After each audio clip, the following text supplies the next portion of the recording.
Hello everyone, स्वागत है आप सभी का टॉपर्स ट्रेंड चैनल में। इस वीडियो में आज हम पढ़ेंगे स्टैटिक जीके का नेक्स्ट टॉपिक, भारतीय इतिहास के प्रमुख युद्ध। ठीक है, भारत के इतिहास में जो भी महत्वपूर्ण युद्ध हुए, किस किस के बीच में हुए, किसकी जीत हुई, ये क्वेश्चन जो है एग्जाम में देखने को मिलते हैं। ओके, और एक क्वेश्चन जो है पूछ लिया जाता है, जैसे DSSB का जो एग्जाम हुआ उसमें भी जो था क्वेश्चन पूछा गया था युद्ध से रिलेटेड। तो आगे जो एग्जाम होंगे उनमें भी जो है पूछा जा सकता है। तो सारे पॉइंट्स जो है हम युद्ध से रिलेटेड करेंगे आज, कि कौन सा युद्ध किस किस के बीच में हुआ है। वन बाय वन जो है सारी चीजें डिस्कस करेंगे। तो अगर आपको वीडियो अच्छी लगे तो लाइक जरूर कर दीजिएगा और साथ ही चैनल को सब्सक्राइब और शेयर भी करें। ओके, चलिए शुरू करते हैं। चलिए देखिए, भारतीय इतिहास के प्रमुख युद्ध में जो सबसे पहला युद्ध जो पूछा जाता है बार बार, हाइडेस्पीस का युद्ध।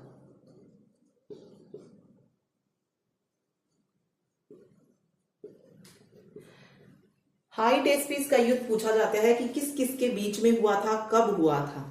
ओके, तो देखिए हाइडेस्पीस का जो युद्ध था ये हुआ था 326 ईसा पूर्व में। और किस किस के बीच में हुआ ये युद्ध? सिकंदर और पोरस के बीच में। ठीक है, सिकंदर और पोरस के बीच में ये युद्ध हुआ था और इसमें जो विजय हुई थी वो किसकी हुई थी? सिकंदर की जो थी जीत हुई थी। तो क्वेश्चन यहां से ज्यादातर ये देखने को मिलता है कि सिकंदर और पोरस के बीच जो युद्ध हुआ वो किस नदी के किनारे पर हुआ था। तो वहां पर अलग अलग जो है ऑप्शंस मिलते हैं आपको, कभी झेलम दिया गया होता है, कभी वितस्तता और कभी हाइडेस्पीस। तो तीनों नाम आप याद रखिएगा, झेलम नदी, वितस्तता और हाइडेस्पीस। ठीक है, इस नदी के किनारे जो था इनके बीच में युद्ध हुआ था, सिकंदर और पोरस के बीच में। तो यह इसे हाइडेस्पीस का युद्ध भी जो है बोला जाता है। तो ये चीज आप याद रखिएगा इसमें। ठीक है, चलिए आगे देखिए। आगे सेकंड जो युद्ध आप पूछा जाता है वो है कलिंग का वार। यहां से क्वेश्चन आता है कि कलिंग का वार किस जो है सन में हुआ था, मतलब किस ईसा पूर्व में हुआ था। मेनली ये क्वेश्चन जो है यहां से पूछा जाता है। तो ये हुआ था 261 ईसा पूर्व में। इसकी ये जो डेट है ये इंपॉर्टेंट है। यहां पे जो इंपॉर्टेंट था सिकंदर और पोरस का वो था कि किस नदी के किनारे पर लड़ा गया था, ये क्वेश्चन आता है। अब कलिंग के वार की अगर हम बात कर रहे हैं तो सम्राट अशोक ने जो था कलिंग पर आक्रमण किया था और युद्ध में जो रक्तपात हुआ उसको देखकर उन्होंने आगे जो है कभी भी युद्ध न करने की कसम जो थी खा ली थी, यानी कि शांति को जो था उन्होंने अपना लिया था, ये कह सकते हैं। कलिंग के युद्ध से जो था उनके अंदर एक बदलाव आया था। ओके, तो ये जो युद्ध हुआ ये 261 ईसा पूर्व में हुआ था और ज्यादातर यही क्वेश्चन यहां से देखने को मिलता है कि कलिंग का युद्ध कब हुआ था। ठीक है, कलिंग की जो लड़ाई है या कलिंग का जो वार है वो। ठीक है, चलिए अगला पढ़ते हैं। नेक्स्ट जो आता है वो है सिंध की लड़ाई। सिंध की लड़ाई, सिंध की जो लड़ाई थी ये हुई थी 712 ईस्वी। अभी तक हमने ईसा पूर्व पढ़ा था। हाइडेस्पीस का युद्ध 326 में हुआ। कलिंग की लड़ाई ये 261 ईसा पूर्व में हुई। लेकिन यहाँ पे बात आ रही है सिंध की लड़ाई की, जो कि 712 ईस्वी में हुई थी। और मोहम्मद कासिम ने इस युद्ध के द्वारा सिंध को जीतकर जो थी अरबों की सत्ता स्थापित की थी। अरबों की सत्ता जो थी स्थापित की थी किस युद्ध को जीतकर? सिंध की लड़ाई को जीतकर। किसने? मोहम्मद कासिम ने। ठीक है,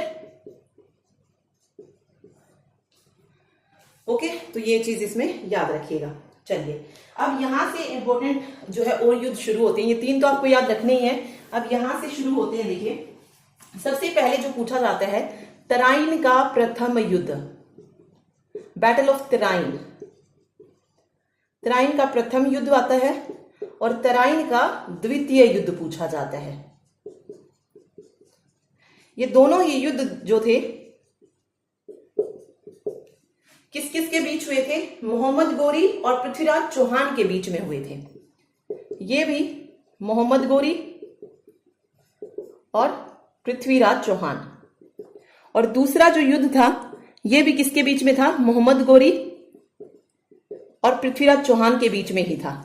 ठीक है, पहला जो तराइन का युद्ध हुआ उसमें पृथ्वीराज चौहान की जीत हुई थी। किसकी जीत हुई थी? पहले युद्ध में पृथ्वीराज चौहान की जीत हुई। लेकिन जो दूसरा युद्ध हुआ उसमें मोहम्मद गोरी की जीत हुई। और जो पहला युद्ध था वो 1191 में हुआ और जो दूसरा युद्ध था वो 1192 ईस्वी में हुआ। ये तो ये तराइन के जो है दोनों ही पूछे जाते हैं, तो इंपॉर्टेंट है, इन दोनों को आपको याद रखना है। ठीक है। एक और आता है यहां से चंदावर का युद्ध। चंदावर का युद्ध,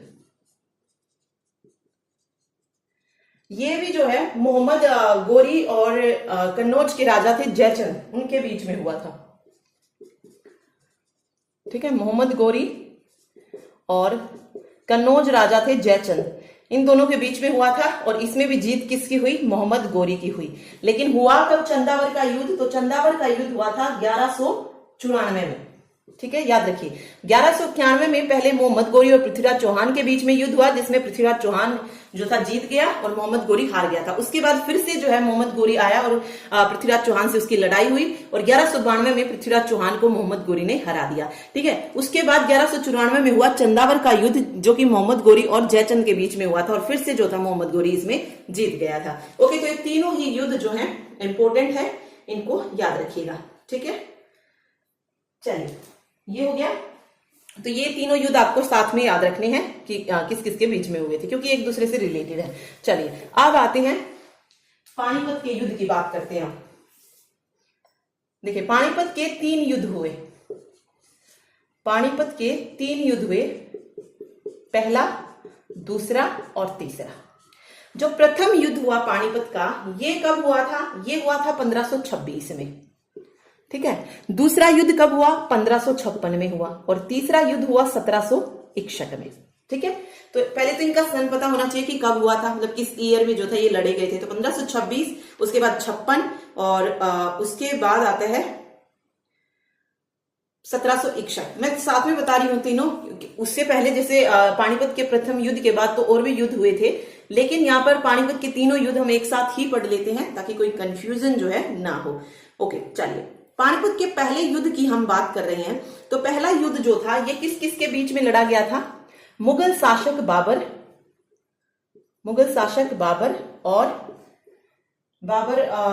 और लोधी के बीच में। ठीक है, बाबर और लोधी के बीच में ये युद्ध लड़ा गया था और पानीपत के पहले युद्ध से ही मुगल साम्राज्य की नींव जो थी बाबर ने रख दी थी इब्राहिम लोधी को हराकर। ठीक है, तो ये पहला युद्ध जो था बाबर और लोधी के बीच में, और जीत किसकी हुई? बाबर की हुई। इसके बाद बाबर ने लगातार जो थे 2-3 युद्ध और लड़े, जैसे 1527 में भी लड़ा, 28 में भी लड़ा, 29 में भी लड़ा और 30 में बाबर की मृत्यु हो गई थी। तो वो तो हम देखेंगे ही कौन कौन सा जो था बाबर ने जीता था। ओके, फिर आता है 1556। 1556 में जो है दूसरा युद्ध जो था ये अकबर और हेमू के बीच में हुआ था।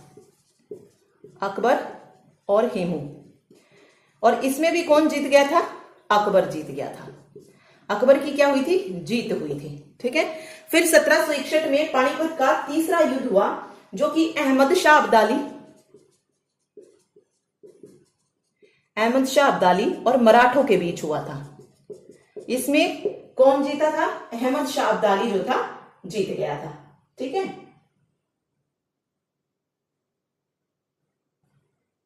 ओके, ठीक, इसमें अहमद शाह अब्दाली की जीत हुई थी। तो ये तीनों आपको याद रखनी है, पानीपत के पहले, दूसरा और तीसरा युद्ध। अब आती है बात बाबर की कि बाबर ने कौन कौन से युद्ध लड़े, वो भी देख लेते हैं एक बार। देखिए पानीपत का पहला युद्ध लड़के इसने जो है मुगल साम्राज्य की नींव रखी थी बाबर ने। तो अगर आता है क्वेश्चन मुगल साम्राज्य का संस्थापक कौन है, तो कौन है? बाबर है। उसके बाद 1527 में इसने एक और युद्ध लड़ा। कौन सा युद्ध? खानवा का युद्ध। और ये सारे युद्ध इंपॉर्टेंट है, स्पेशली बाबर के युद्ध जो है एग्जाम में बहुत आते हैं। खानवा का युद्ध 1527 में लड़ा। उसके बाद इसका युद्ध आया था 1528 में, चंदेरी का युद्ध। 1528 में चंदेरी का युद्ध, 1529 में घाघरा का युद्ध। ठीक है, घाघरा का युद्ध। और 1530 में बाबर की क्या हो गई थी? मृत्यु हो गई थी। 1530 में बाबर की मृत्यु हो गई थी। तो ये 4 जो युद्ध हैं इनसे इंपॉर्टेंट है पानीपत, खानवा, चंदेरी और घाघरा। ठीक है, सबसे पहले यहाँ पे जैसे पानीपत का तो हमने पढ़ लिया, मुगल शासक बाबर और लोधी के बीच में हुआ था, बाबर की जीत हो गई थी। उसके बाद खानवा का युद्ध हुआ 1527 में। इसमें जो था बाबर ने राणा सांगा को हराया था, यानी कि राणा सांगा और बाबर के बीच में ये युद्ध हुआ था। घाघरा के युद्ध की अगर हम बात करें तो बाबर ने महमूद लोदी के नेतृत्व में अफगानों को हराया था। बाबर ने किसको हराया? अफगानों को। किसके नेतृत्व में? महमूद लोदी के नेतृत्व में। ठीक है, बाबर ने मतलब महमूद लोदी बाबर के साथ ही था।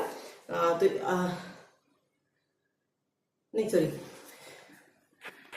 ओके सॉरी, महमूद लोदी तो अफगानों की तरफ से था, ये चीज याद रखिए। ठीक है, तो अफगानों ने जो थे, इब्राहिम लोदी का भाई था महमूद लोदी, उसके नेतृत्व में क्या किया था? बिहार पर अधिकार जो था कर लिया गया था, मतलब बिहार पर जो था उन्होंने अधिकार कर लिया था, और बाबर के लिए जो था वो एकमात्र विरोधी जो थे रह गए थे। ओके, तो तब जो है ये बाबर और अफगानों के बीच में ये युद्ध हुआ था, जिसमें बाबर की जीत हो गई थी। ठीक है, तो अफगानों ने महमूद लोदी के नेतृत्व में बाबर से ये युद्ध लड़ा, जिसमें बाबर की जीत हुई थी। एक और युद्ध जो हमारा यहाँ पे रह गया वो है चंदेरी का युद्ध। चंदेरी का युद्ध जो था ये 29 जनवरी 1528 को हुआ था, बाबर और राजपूत, या कह लीजिए मुगल और राजपूत के बीच में ये युद्ध हुआ था। खानवा जब युद्ध हुआ तो खानवा युद्ध भी राजपूत और बाबर के बीच में था, यानी कि राणा सांगा और बाबर के बीच में ये युद्ध हुआ था। इसमें क्या हुआ कि राजपूतों की जो शक्ति थी खानवा युद्ध के बाद वो पूरी तरह नष्ट नहीं हुई थी। ठीक है, इसीलिए बाबर ने क्या किया? चंदेरी का युद्ध लड़ा, जो कुछ राजपूत जो रह गए थे उनके खिलाफ। ठीक है, तो ये भी आप क्या कह सकते हैं, बाबर और राजपूतों के बीच में जो था ये युद्ध हुआ था, चंदेरी का युद्ध। ठीक है, ओके, फिर यहां से एक क्वेश्चन आता है कि जो चंदेरी का युद्ध हुआ उसमें राजपूतों की सेना का नेतृत्व किसने किया था? तो मेदिनी राय खंगार। ठीक है, यहां लिख देती हूं मैं, मेदिनी राय खंगार ने जो था राजपूतों की सेना का नेतृत्व किया था, और इस युद्ध में जो मेदिनी राय खंगार थे वो बुरी तरीके से हार गए थे। ठीक है, उसके बाद उन्होंने बाबर की अधीनता स्वीकार कर ली, और महिलाओं ने जो था जौहर को स्वीकार करके सामूहिक रूप से आत्मदाह जो था कर लिया था। ठीक है, तो ये था चंदेरी का युद्ध। घाघरा का युद्ध मैंने आपको बता दिया। फिर 1530 में जो थी इसकी मृत्यु भी हो गई थी। ठीक है, फिर इसके बाद इसकी गद्दी पर बाबर का जो पुत्र था हुमायूं, वो गद्दी पर बैठा था। ठीक है, फिर हुमायूं का भी जैसे आप पढ़ेंगे तो हुमायूं का भी जो युद्ध हुआ किस किस के बीच में हुआ वो देखते हैं। अब बाबर का जो है हमारा कंप्लीट हो गया, बाबर ने कौन कौन से युद्ध लड़े। ठीक है, इसके बाद आया हुमायूं। बाबर के बाद कौन आया? हुमायूं आया, और सबसे पहले युद्ध लड़ा उसने चौसा का युद्ध, बैटल ऑफ चौसा। तो ये जो युद्ध हुआ ये किस किस के बीच में हुआ? हुमायूं और शेरशाह सूरी, शेरशाह सूरी के बीच में हुआ। और कब हुआ ये युद्ध? 1539 ईस्वी में हुआ। ठीक है, उसी के बाद अगले ही साल 1540 में फिर से युद्ध हुआ। और एक और चीज याद रखिए, चौसा के युद्ध में शेरशाह सूरी की जीत हुई थी और उसने हुमायूं को हरा दिया था। 1540 में जो युद्ध हुआ उसे कहा जाता है कन्नौज का युद्ध, या एक और नाम से इसको जानते हैं बिलग्राम का युद्ध। ये दोनों ही युद्ध जो थे किस किस के बीच में लड़े गए? हुमायूं और शेरशाह सूरी। अब यहां से एक क्वेश्चन आता है कि कौन सा युद्ध था जिसने हुमायूं को भारत से बाहर भागने के लिए मजबूर कर दिया? तो वो युद्ध था कन्नौज का युद्ध, जो कि 1540 में हुमायूं और शेरशाह सूरी के बीच में हुआ था। तो यहां से इस वाले जो 1540 वाला पॉइंट है ना, इससे 2 से 3 क्वेश्चन बनते हैं। एक तो यही कि किस किस के बीच में हुआ, फिर मैंने आपको बताया कि किसको बाहर भागने के लिए मजबूर किया, या फिर ये पूछ लेते हैं कि हुमायूं कौन से युद्ध के बाद जो था भारत छोड़कर बाहर गया है, तो कन्नौज का। मतलब दोनों तरीके से जो है ये क्वेश्चन आ सकता है, तो इंपॉर्टेंट है ये। ठीक है, याद रखिएगा। तो शेरशाह सूरी ने हुमायूं को हराया और भारत छोड़ने पर मजबूर कर दिया था कन्नौज के युद्ध में, और भारत छोड़कर चला भी गया था। ठीक है, उसके बाद 1556 में हुमायूं का बेटा आया अकबर। 1556 में इसने युद्ध लड़ा पानीपत का, जो कि किस किस के बीच में था? अकबर और हेमू के बीच में था। अकबर की जो थी उसमें जीत हो गई थी। ठीक है, इसी के बाद तालीकोटा का युद्ध हुआ, बैटल ऑफ तालीकोटा। ये अभी जो हम पढ़े हैं तालीकोटा, हल्दी घाटी, ये युद्ध इंपॉर्टेंट है, याद रखिएगा। ये तालीकोटा का युद्ध और हल्दी घाटी का युद्ध। तालीकोटा का युद्ध की अगर हम बात करें तो तालीकोटा का युद्ध हुआ था 1565 में। 56 में पानीपत का हुआ था और 1565 में तालीकोटा का युद्ध हुआ था। ठीक है, इस युद्ध से क्या हुआ था? जो विजयनगर साम्राज्य था उस साम्राज्य का अंत हो गया था, विजयनगर साम्राज्य का। हल्दी घाटी की अगर हम बात करें तो ये 1576 ईस्वी में हुआ था, 1576 में, और अकबर और राणा प्रताप के बीच में हुआ था ये। अकबर और राणा प्रताप के बीच में हुआ था। और इसमें हार किसकी हुई? राणा प्रताप की, और जीत किसकी हुई? अकबर की। तो ये हल्दी घाटी का इंपॉर्टेंट है युद्ध, क्वेश्चन यहां से आता है। ठीक है, तो तालीकोटा का युद्ध याद रखिए 1565, विजयनगर साम्राज्य का अंत हो गया इस युद्ध से। हल्दी घाटी का युद्ध 1576 में हुआ अकबर और राणा प्रताप के बीच में, जिसमें अकबर की जीत हुई और राणा प्रताप की हार हुई। ठीक है,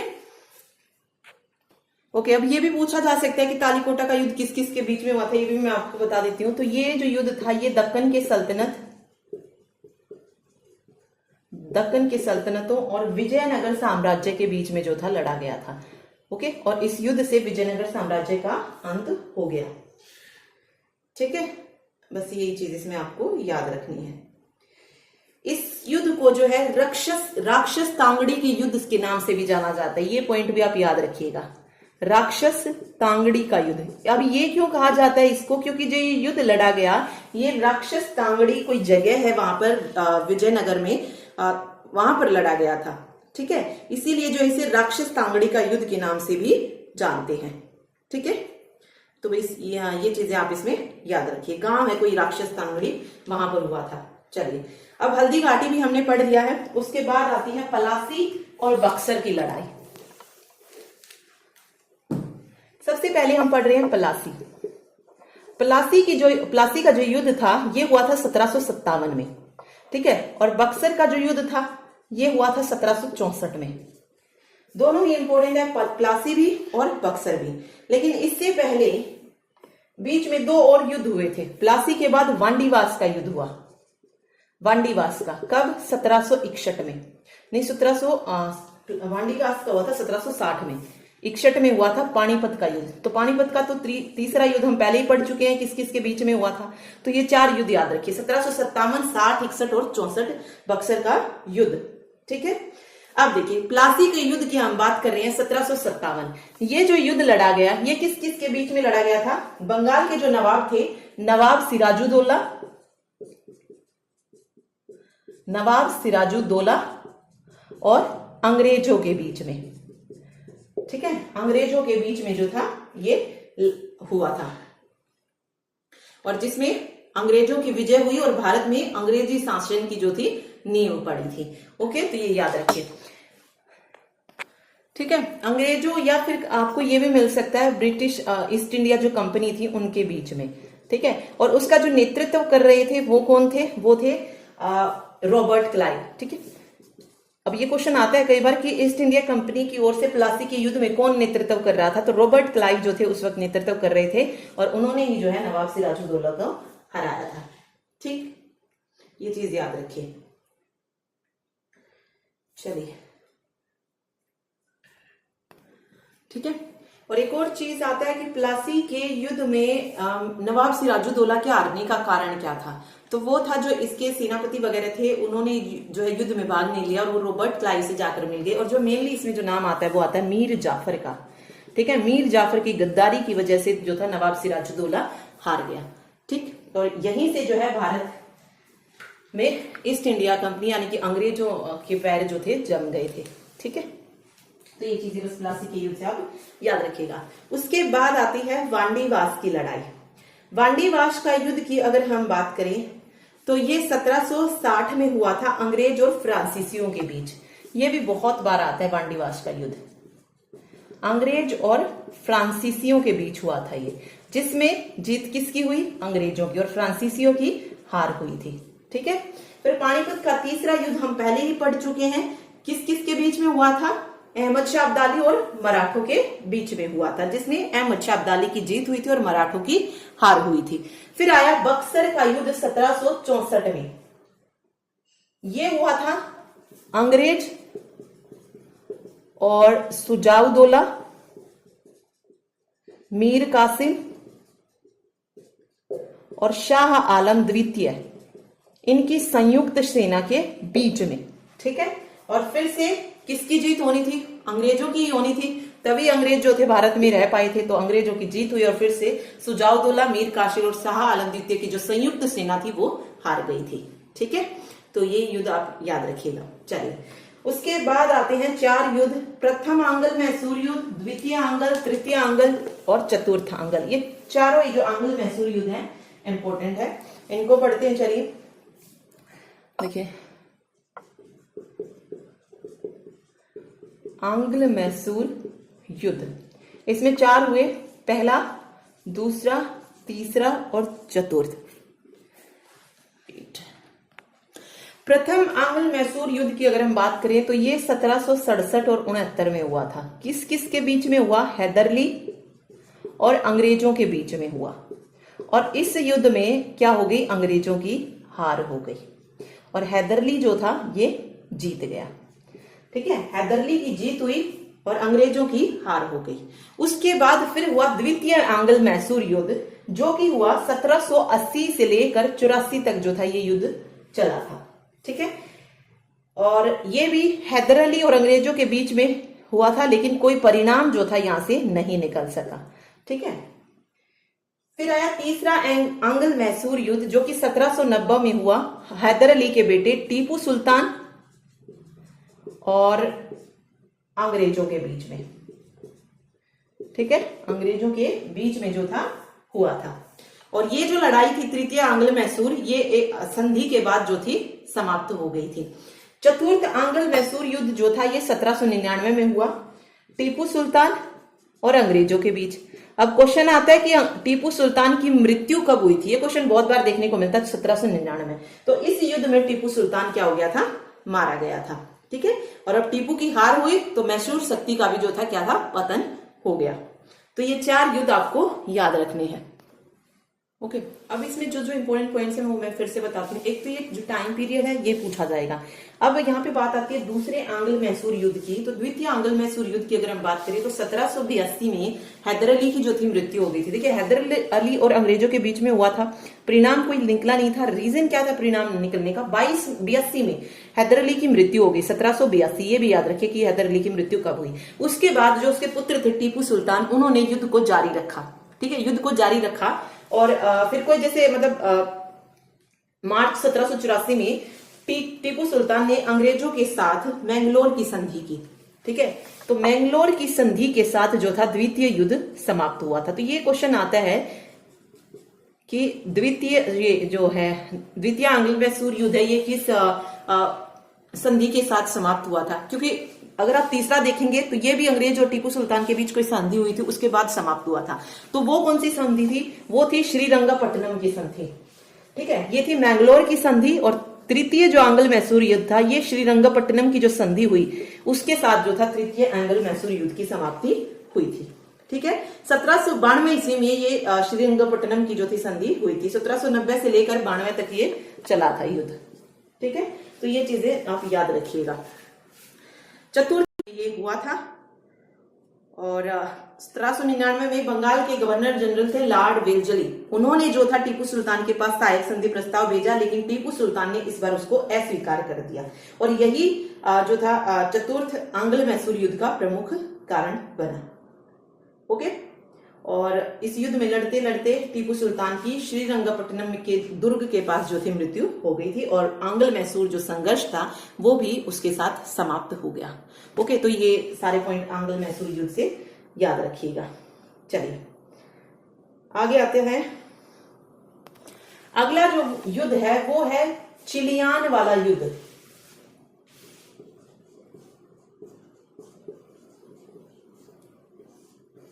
चिलियान वाला युद्ध, ये जो युद्ध हुआ ये हुआ 1849 में। किस किस के बीच में? ईस्ट इंडिया कंपनी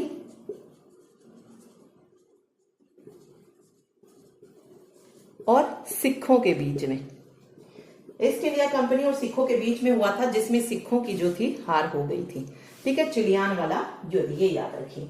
इसके अलावा अब फिर वही आते हैं भारत और चीन का युद्ध कब हुआ? भारत और चीन का जो सीमा युद्ध था तो 1962 में भारत और चीन के बीच में युद्ध हुआ था। जो चीनी सेना थी उसने भारत के जो सीमा क्षेत्र थे उन पर आक्रमण किया था। कुछ दिन तक युद्ध होने के बाद एक पक्षीय युद्ध विराम की जो थी घोषणा की गई थी और भारत को जो भारत की सीमा में आते थे जो हिस्से उसको जो था छोड़ना पड़ा था। वो चीन के पास जो थे चलाए गए थे। आज मतलब जिसको अक्साई चीन भी बोला जाता है।